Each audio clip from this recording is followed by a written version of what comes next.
શહેરમાં ડીઝલ માટે લાંબી લાંબી કતારો લાગી, જેમાં હિંડોળા ચોકડી પર પેટ્રોલ પંપ ઉપર લાઈનો જોવા મળી. લાઈન લાગતા ચોકડી પર ચક્કાજામ થયો હતો. રાજુલા રાજકોટ બાયપાસ રોડ બંધ કરવામાં આવ્યો છે. ટ્રાફિક જામ થતા પોલીસની ટીમ હાલમાં ઘટના સ્થળે પહોંચી છે.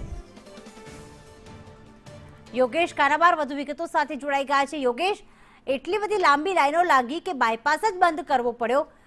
અત્યારે શું સ્થિતિ છે ત્યાં જામની?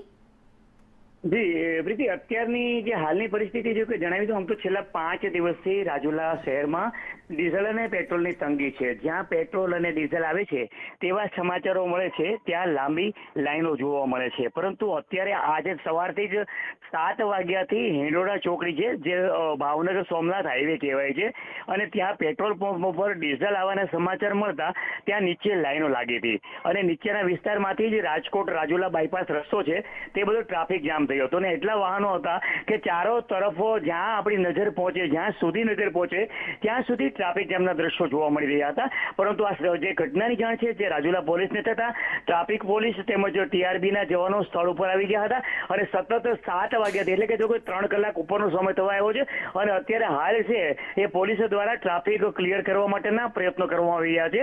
અને હાલમાં પેટ્રોલ પંપ દ્વારા છે જે વાહનોને 2000 રૂપિયાનું ડીઝલ આપવામાં આવી રહ્યું છે, જેથી કરીને વાહનો વાળાને પણ મુશ્કેલી પડી રહી છે. જી પ્રીતિ. આભાર યોગેશ તમામ વિગતો માટે.